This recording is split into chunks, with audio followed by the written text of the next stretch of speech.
and welcome to the Barcoding Huddle. I'm your host, Jody Costa. I'm the VP of Marketing and Strategic Partnerships for Barcoding Incorporated. Barcoding is a supply chain automation and innovation company dedicated to helping organizations be more efficient, accurate, and connected. And today, I'm very excited to be talking about empowering customer experience, something near and dear to my heart, obviously, from the marketing perspective.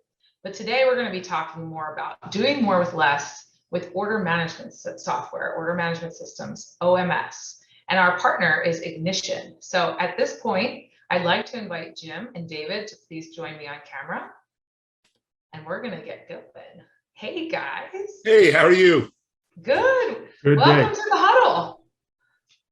Thank you very much. Yes, I'm coming We're certainly to you glad live. to be here. Coming to you live from Baltimore. You'll probably see a few folks, walking back and forth just to show you that, we're in live studio right now. But appreciate you both being here. So everyone watching, Ignition, the Ignition solution is a comprehensive suite of purpose-built and innovative configurable modules for supply chain management. And today we're going to dive into one component of that suite. So I thought, just to make sure everybody knows who's here and we can kind of get to know one another, we'd start with a few introductions. I already said I'm Jody, so I'm going to pass it off to you, Jim, and maybe just tell us a little bit about who you are. Good day, Ann. I interrupted you earlier, so thank you very much for inviting us to the huddle. We did this once last year, and it was a tremendous success in my view. You graciously invited us on, so we were looking forward to coming back. So hopefully we will continue that cadence. Yeah, well, obviously, Jim, you're welcome, in the barcoding sphere anytime you want. But maybe give us a little bit about your background. I know you have been in this space for a long time and have a lot of experience and expertise you're bringing to the table. Well, so the white beard comes natural. If you think about food and beverage distribution, my career started actually as a user. In the late 70s, I was a delivery person for a very perishable product bakery specifically. And if you think about that when it comes to our kind of technology, I didn't know what the meaning of early adopters were, but the company I was with, I was fortunate enough to be with one of those early adopters. So we adopted mobility, we adopted essentially automated distribution, kind of at the bleeding edge of 1982 with this. So awesome. My career in automation for food and beverage began about then. And today I literally think I'm still in my core business. We serve the food and beverage industry. We serve anything that's moving, anything that's complex. And so I'm sitting right there. That's great. Well, love that story. And I know that people are going to appreciate your perspective today. So David, welcome back. Love to hear a little bit more about you too. Well, I appreciate that. And once Jim didn't take up 30 minutes discussing himself, so I'll take up the breadth of that. But, I started out in this industry back in the mid to late 80s as a starving flight instructor. Ended up working in the restaurant business to feed myself. And that became a bit of a trend. The restaurant business started paying better than flight instructing. It wasn't nearly as dangerous. And I stayed on that track ever since. In the mid 90s, the company that I started working for became part of our group today. We actually created the very first Salesforce automation tool and customer order entry tool in the food service industry. This was way back when we had 2,400 baud modems and they made screechy sounds and stuff like that before the internet was even around. The internet certainly made things much, much easier to be able to get out to the masses and to be able to broadcast your solutions. So, for the better part of 30 years, this is what I've been doing now. And not to just butt a little bit, but I really do enjoy working with Jim. He has brought over a different set of experiences from the distribution side that we hadn't seen before. So it was a great compliment. That's awesome. Well, that's what we're doing. And he's my boss, so I need to, every now and then I need to kiss up a little bit. The truth comes out, right? No, teamwork makes the dream work. That's what we say around here at Barcoding, and definitely appreciate this partnership and then working with you two who bring so much to the table. And I thought, there might be some folks out there who are excited about our conversation, but wondering a little bit more just Ignition. Maybe they haven't heard that name, or maybe they've seen TELUS.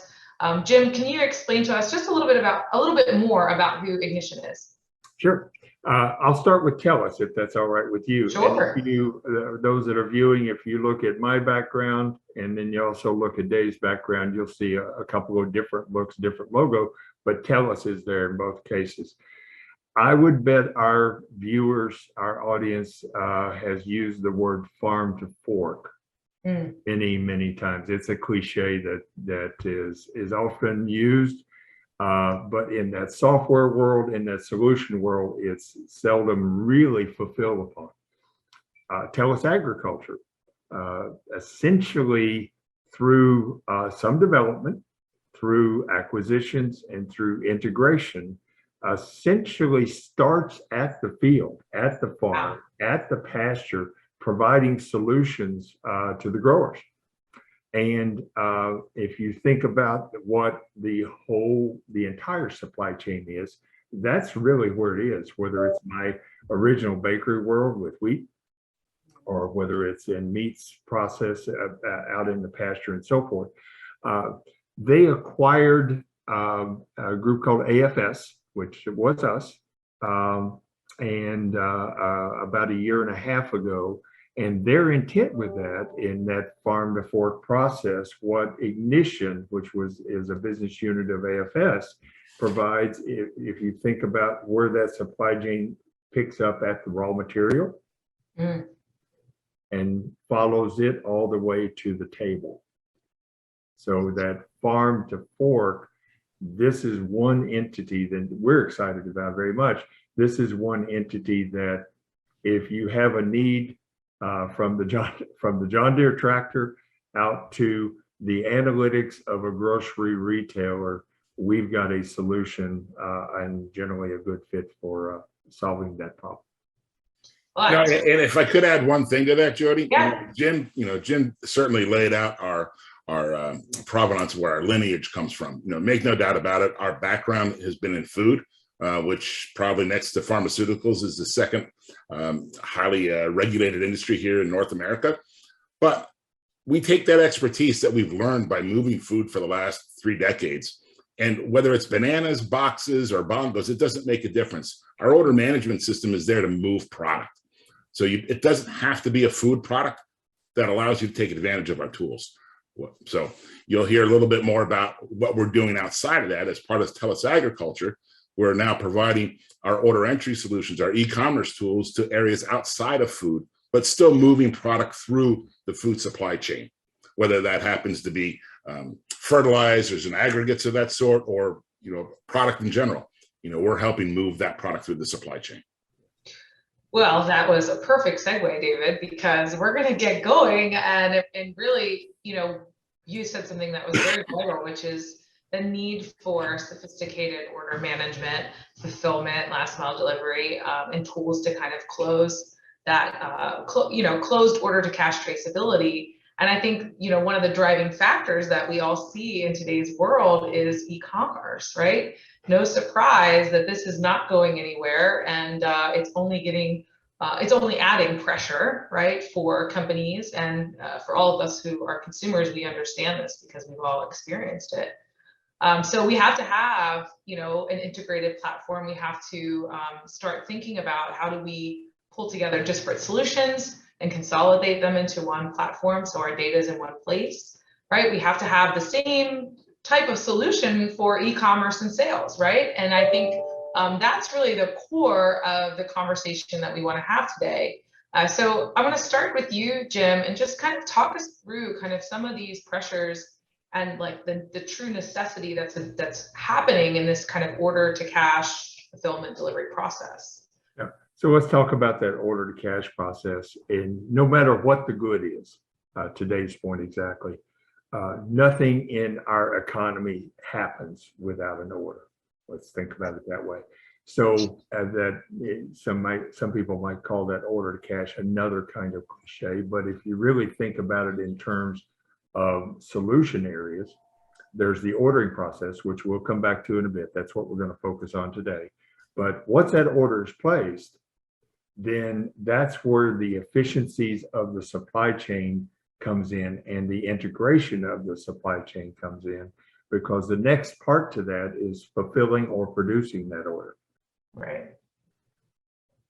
After that, then it circles right back around to where it's the delivery, the final delivery, whether that's to a grocery shelf, whether that's to our front porch as a consumer, whether that's back out to whatever final resting place that product needs to get to. And then the cash part, of course, back to the system of record to actually get paid for those goods. So that is the ignition component of the solution today. And today, what we're going to focus on is the ordering part of that.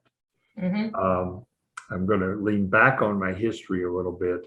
In the days when I was a user, I had a sales manager that would get quite frustrated with me sometimes because he wanted to know what was going on out at the account.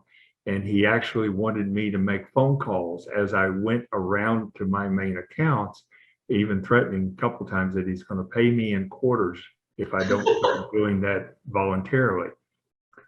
What he needed was visibility. Right. What I needed as a user was visibility. What my customer needed was visibility. And the good news is it's not 1978 anymore, and we don't have to deal with payphones and quarters anymore. But the data associated with that, when it comes time to place those orders, that data, that toolkit, if you will, needs to be in the hands of whether it's the customer or whether it's the salesperson or whether it's the customer service, even sitting back in the office talking to the customer. That data, of fully loaded data at the point of activity, is what's really required in 2022, 2023 to provide that. And that data is not just north-south. And what I mean by that, that the need for that data is not just I'm placing an order, therefore I need to know the availability of the product, but it's as well, it's east-west, as in what's the history in that account and what is the price of that product. Better yet, maybe what is the historical price of that product, and maybe even what is the cost of that product. And Dave is going to get into that. But if you think about the data availability when it comes to placing those orders, yeah, that's critical today. That's how efficiency happens. And that wasn't the case even, I would say, even 10 years ago. Well, I mean, I understand this very well because as a marketer, I like to know all things about all people, right? So, I that rings a lot of bells for me. But I guess, David, is e-commerce just applying more pressure? Is that why this need has grown? And I'm sorry I interrupted your train of thought there, but maybe piggyback on Jim and kind of where my brain's going. Yeah, first of all, I'd like to eliminate that word pressure from your vocabulary right now, because yeah, no, I'm going to replace it with opportunity. Okay, good. Because the pressure that a distributor might feel is based on the opportunity to gather more business. Yeah. I think that every one of us has experienced e-commerce in one shape or another.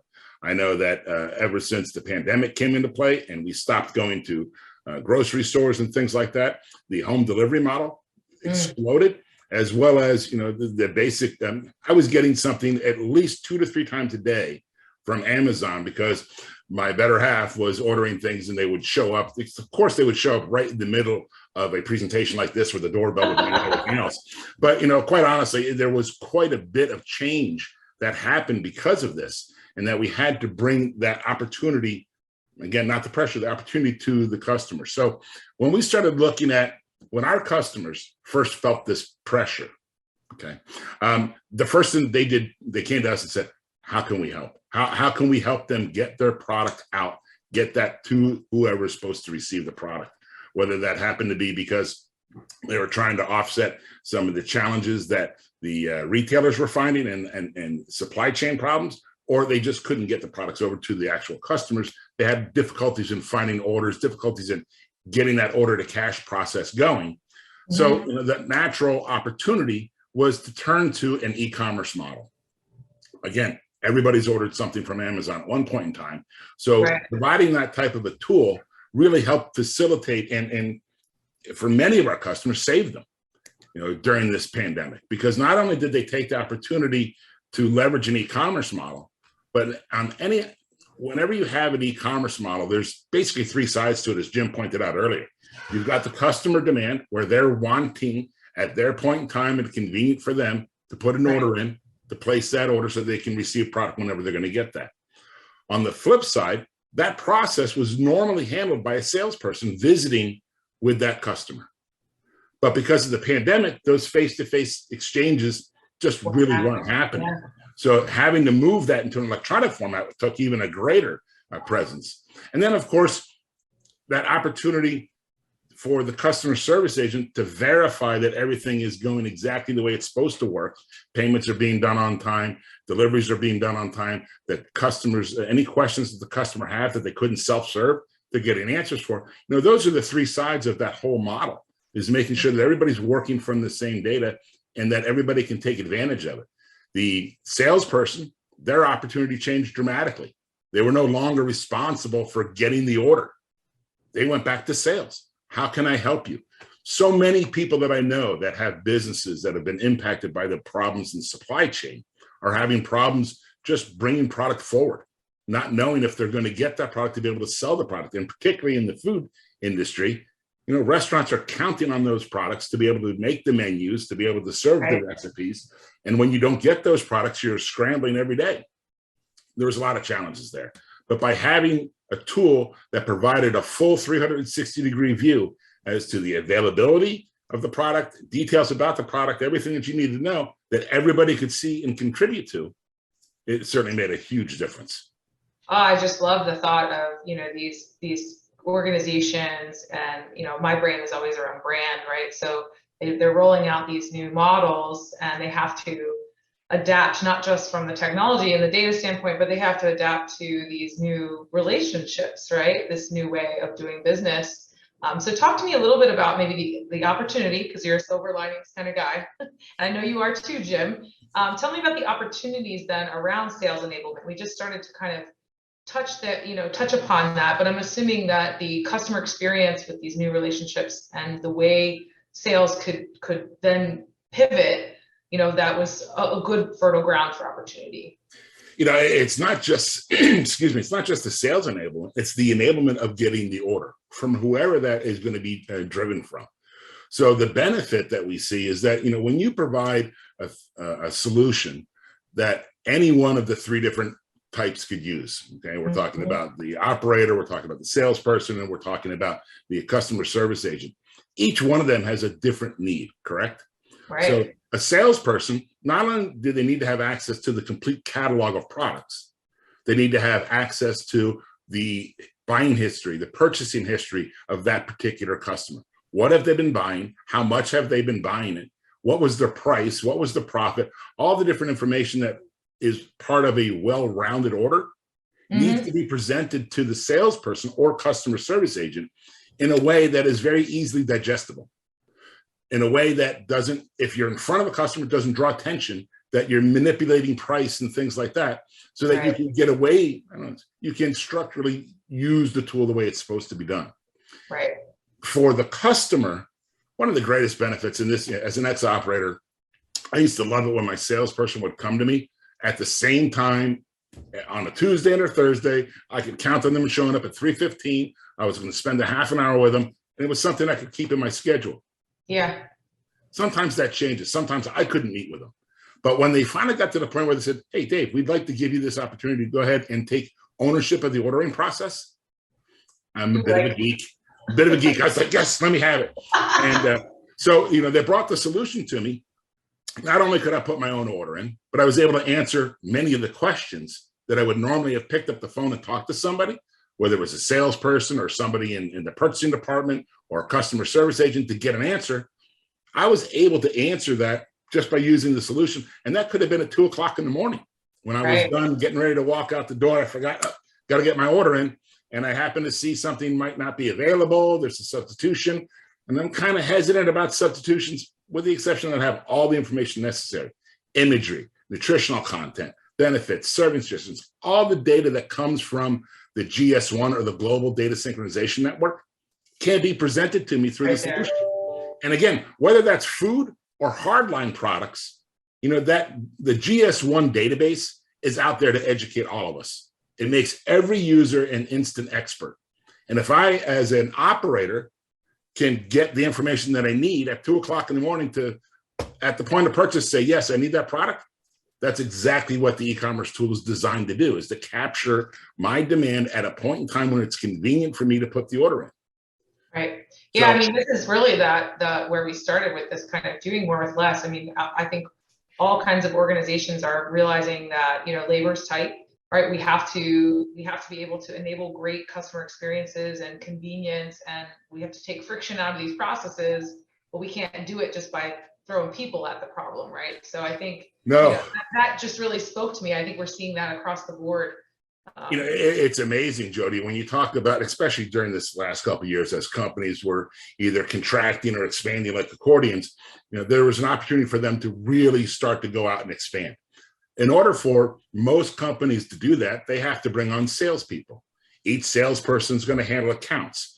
Maybe they're going to handle up to 80 to 100 accounts. So if you want to bring on, 1,000 new opportunities, you're going to bring on 10 additional salespeople.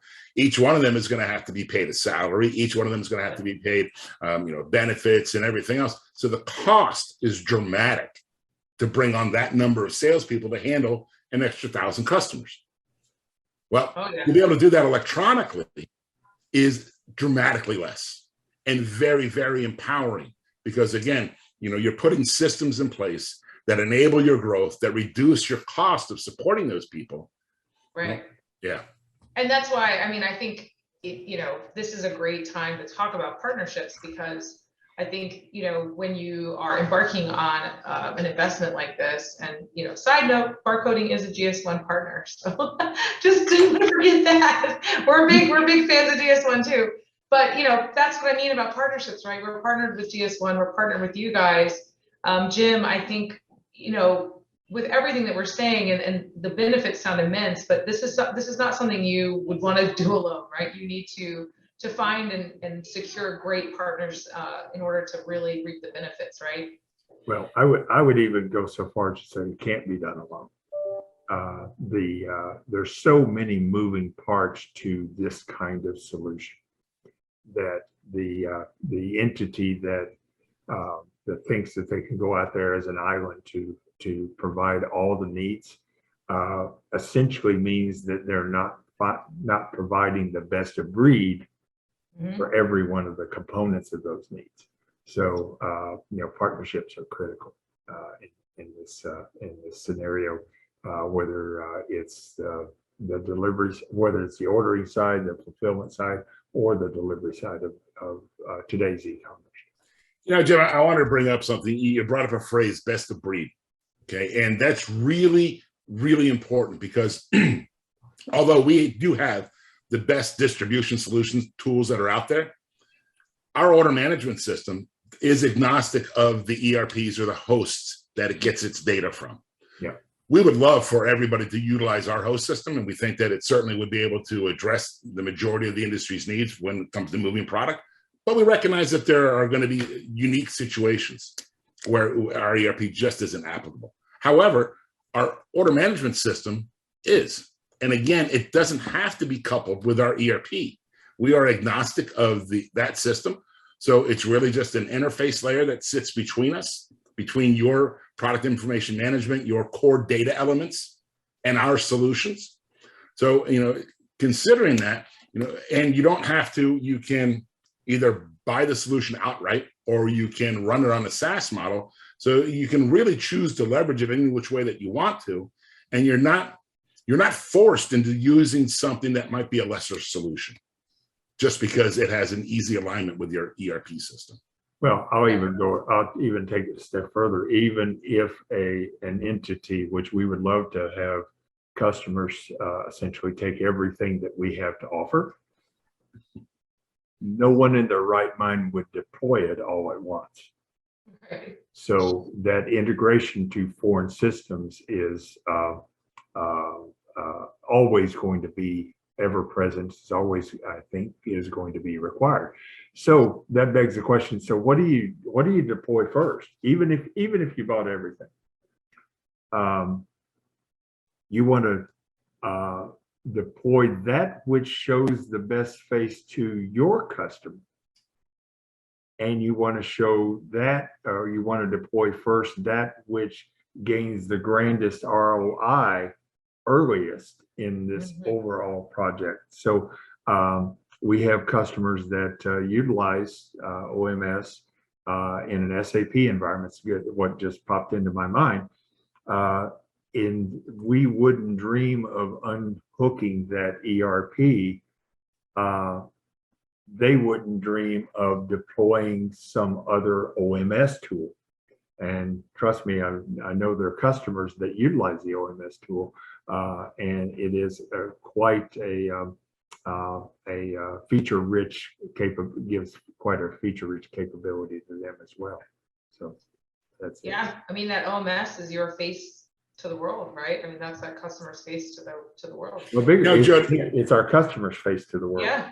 Right. Yeah. But, and Jim, you had mentioned what would you deploy first? And you'd mentioned which one's going to bring you the largest ROI, things like that. But, there's something else to be considered, especially with everything that's been going on in the last couple of years with people shopping and not really having necessarily loyalty to their distributor partners, which I can understand, because if you can't get it from somebody, you're going to have to get it from somebody else in order to create what you're putting together. So one of the things that I like about our order management system is it creates dependency. The fact that as an operator, I can put my order in whatever time that's convenient for me. That's great. Many systems can do that. But not only that, but I can also input in my own company specific information. Maybe it's something that as a corporate entity, we have a number of different units. Maybe I'm the owner of 5 individual franchises, and I want them to have structured information that's the same across the board. I can actually have my own item codes, my own descriptions, things like that in our systems that create dependency. I call it inseparable dependency. It's kind of like putting a customer up on a meat hook. It's kind of hard to shake yourself off of that thing. But,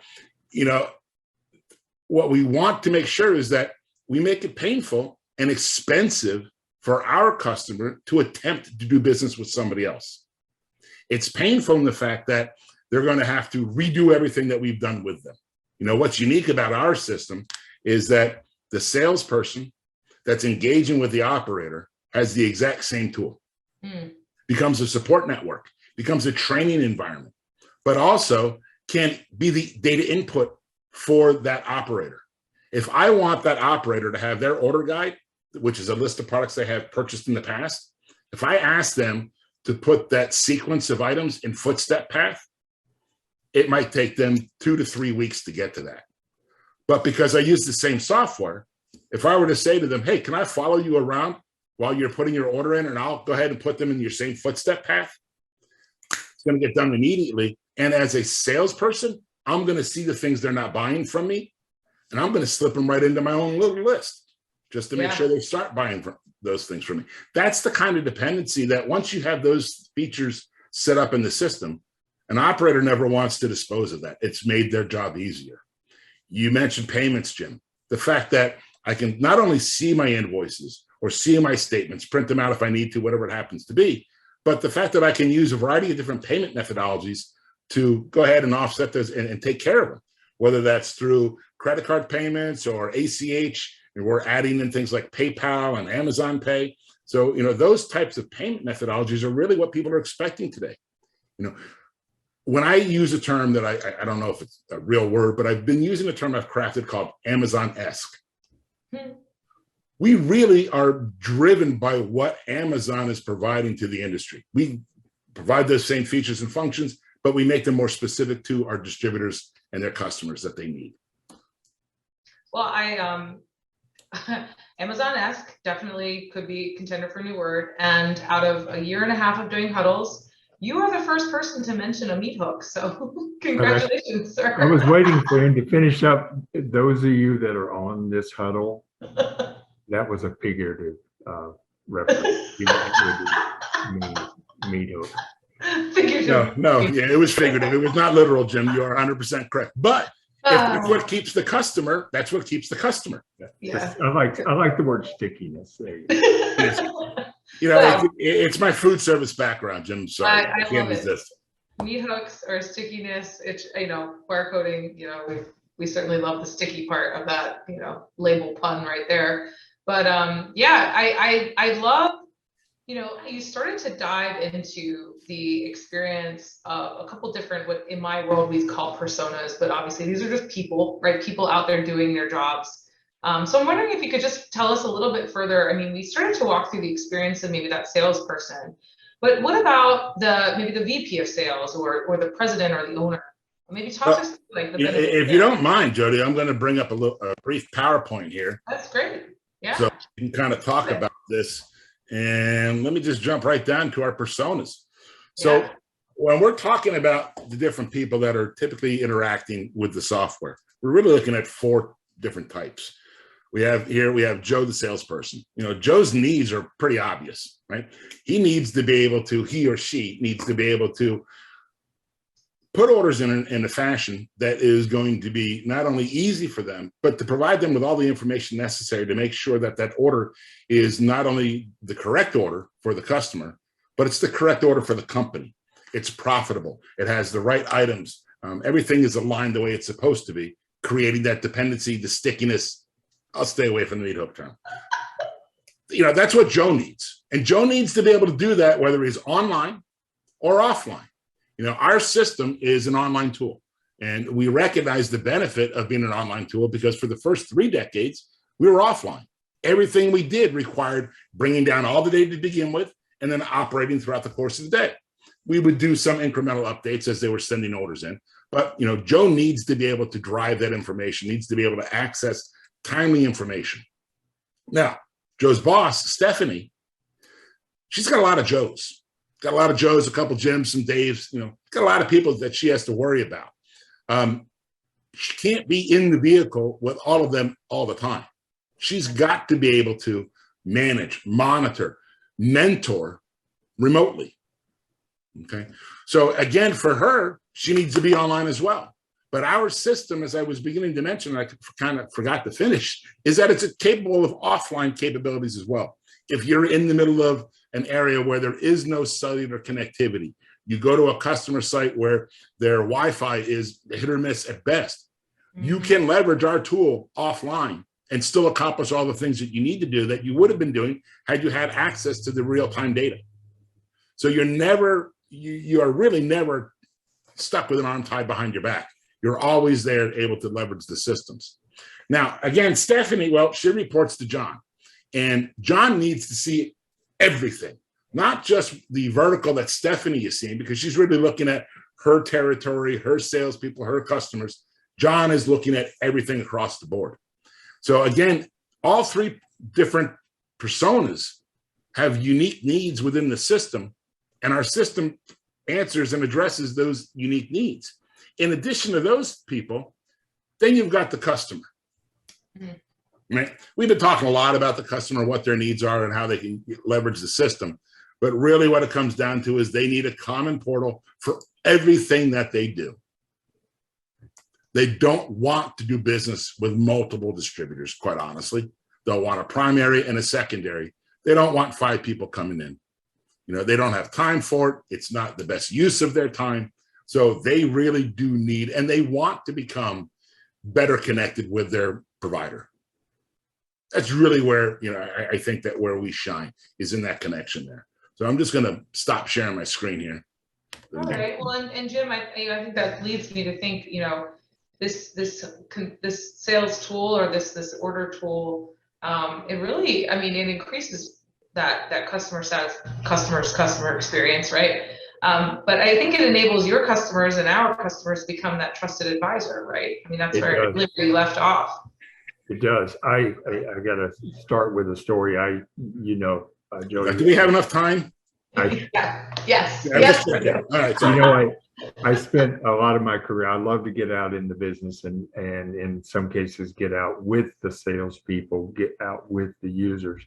And what I noticed so many times is that that salesperson, when they had a bit of an ancient, archaic, or aged, pick that term, ordering tool that literally just took the orders, they had to do so much work when they were in the account. Mm. And then they would spend, if they were in the account 30 minutes, then they might spend 5 minutes with the customer, or maybe even less. Right. What we proudly talk about with our order management tool is that the salesperson has so much empowerment in their hands that not only does that give them more time with the customer, but the customer actually gains benefit. They see their business when you pull up the UI of our OMS tool. They see their business right there in front of them. Everything about their business, or a lot of things about their business that would come from this supplier. And this, I want to make sure that we don't run out of time before I inject this. Begs the question of where does it go? Where does it fit? What segments? What kind, with those personas up there? What kind of customers are users today? If you think about quick serve fast food restaurants, yes, we have customers there. Meaning those customers in those quick serve place their orders back to the manufacturer, so that self-guided order. If you want to go with the wider food and beverage, there is one entity that has their dairy, think about the grocery dairy managers that are responsible for placing the orders for the dairy cases using our tools. Essentially every part of the ordering system associated with food service, there are customers on the food service side, food distribution side, using our tools. The more fun, another fun fact to talk about, to Dave's point earlier about where else outside food this can go, is we're in essentially rounding third base with a customer that will take our ordering tool all the way back to where I started this conversation, all the way back to the farm. What's the term for that? You've been closer to it, Dave. The agronomist? The agronomist is the name of the value add person that broaches the provider of chemicals and things like that, and the farmer. They are the broker of those products. Yes, you're correct, Jim. So it's a mixture then of, it's not just B2B. It's a mixture of businesses then. Well, yeah, I mean, Jody, when you look at the Ignition order management system, it is an omni-channel tool. It's not just e-commerce. Okay, I mean, you selected to deploy what you want, but the solution itself is a customer-facing tool, is a sales rep-facing tool, external sales tool, an internal customer service tool. It is one solution that really addresses all the personas that we've talked about so far. And I'm it's setting the stage, right? So, you're starting, we've been talking a lot about the ordering component, but it's setting the stage for having that full platform experience like you talked about in the very beginning, right, Jim? Yep, exactly. That's awesome. So you can imagine that user being that dairy case manager, or you can imagine that user being a representative leaning up against a fence post talking to a farmer. Well, Jim, you had mentioned that relationship, right? And you briefly touched on the experience of that interaction. We did a study, prior to you joining the company. We have done a study where we actually reviewed a salesperson's exchange with a customer. And the average sales call was about 28 minutes long. It's about what I experienced when I was an operator. You know, it was about a half an hour. Now, the majority of that time, 80% of that time, was consumed in just taking the order. 19 minutes of that 28-minute segment. 19 minutes was consumed with just getting the order.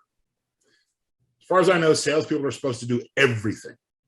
Not just get the order, but make sure the customer's happy, collect for the bills, bring product, introduce new product, whatever it happens to be. How are you supposed to do all that in 9 minutes? Right.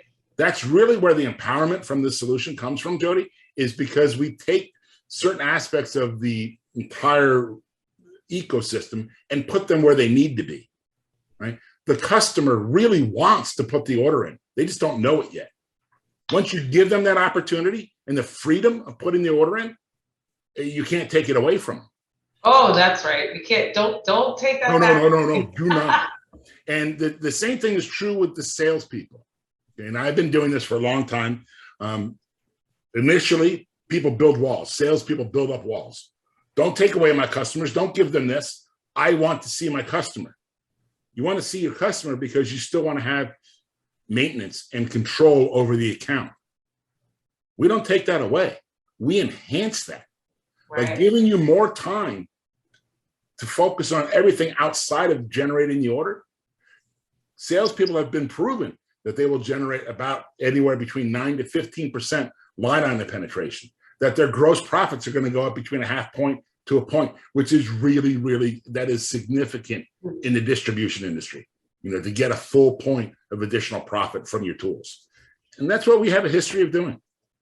So salesperson resistance though could be something if I'm new and I want to implement an OMS, that might be one thing that I need to look out for. Obviously, there's tons of statistics, and partnering with Ignition, you guys could help them through that process. But what other types of little things should people look out for if they're starting to think about, you know, implementing OMS? I think one of the most important things, and Jim, just let me roll with this, you jump in where you need to, but I think one of the most important things that people need to take into consideration, Jody, is that if they're going to be deploying an e-commerce model, they're now exposing their data to the customer. Okay. Customers have never seen it before. Right. Typically, those distributors have never provided that information to a customer. Makes sense. Most systems have a very brief description area. It might be 40 some odd characters long. You know the content in the GS1 data. There's 412 potential fields of data just for a food product in GS1. Right. You're not going to squish that into 40 characters. So one of the most important things I think that we have to help our prospects understand is that now that you're exposing your data to your customers, how are they going to digest it? How are they going to understand it? How are they going to read it?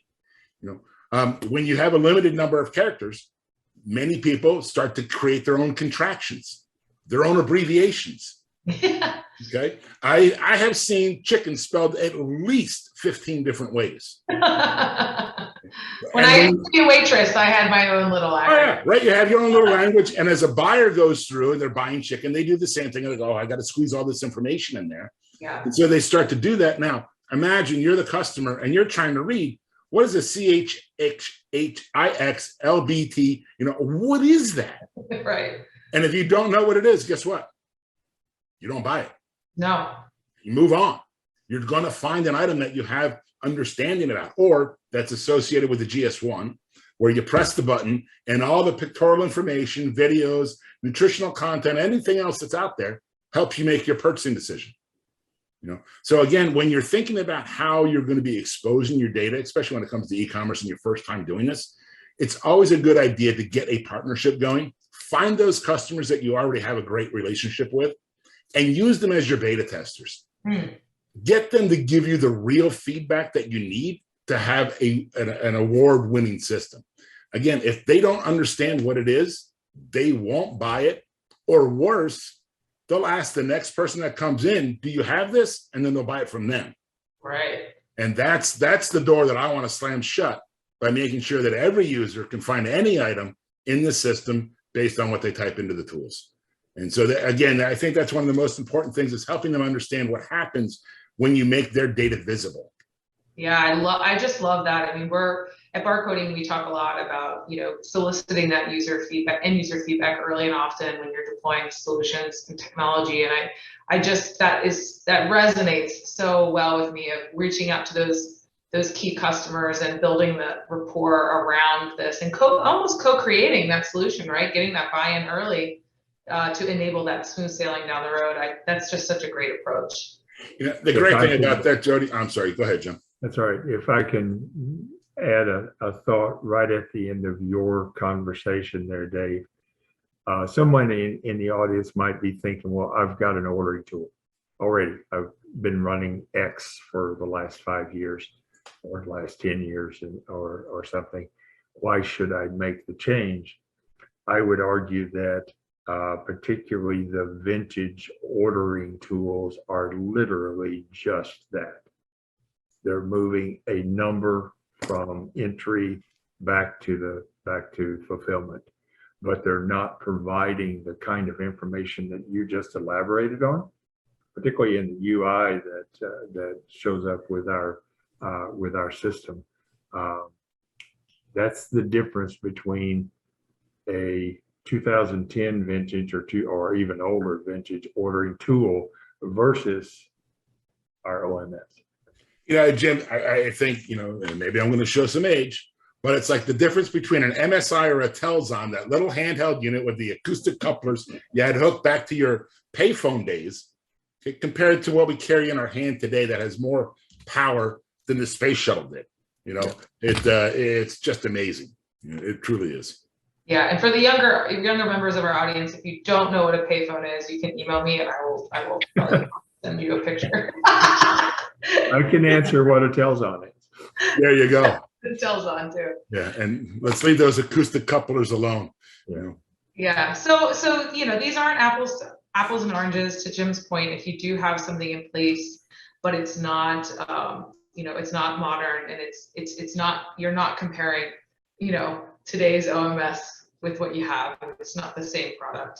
It's not the same capabilities aren't there. I think the important thing to remember is that you need that shared visibility to data, right? And everybody needs that in order to provide that great customer experience, handle all the challenges or opportunities that are coming their way, and really scale. I mean, I think if you want to scale your business, you cannot do it unless you have this shared pool of data, this shared visibility, right?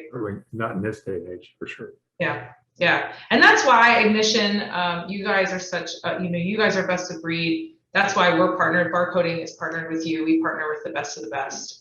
So we really appreciate you sharing some time with us today. And I think this has just been wonderful to learn everything that you've got going on. And I just really always enjoy our time together and learn so much from you. So thank you very much.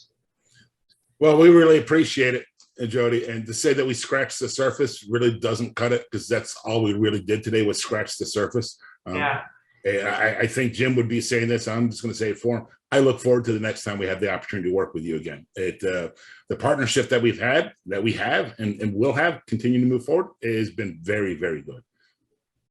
Awesome. Well, was there anything that we missed that you just really want to make sure people know before we end up closing up? I would leave it with one point. If you even wonder about needing a deeper dive and you want to set that aside, maybe because you don't know if you're a good fit, reach out to Barcoding. And we can make that connection. It's worth a 45-minute investment. Excellent. And David, on your end, anything? I just want to say, Iris, you didn't say anything, but thank you very much. Yes, we at Barcoding actually, what you can't see is we have a mascot, which is a wacky waving inflatable.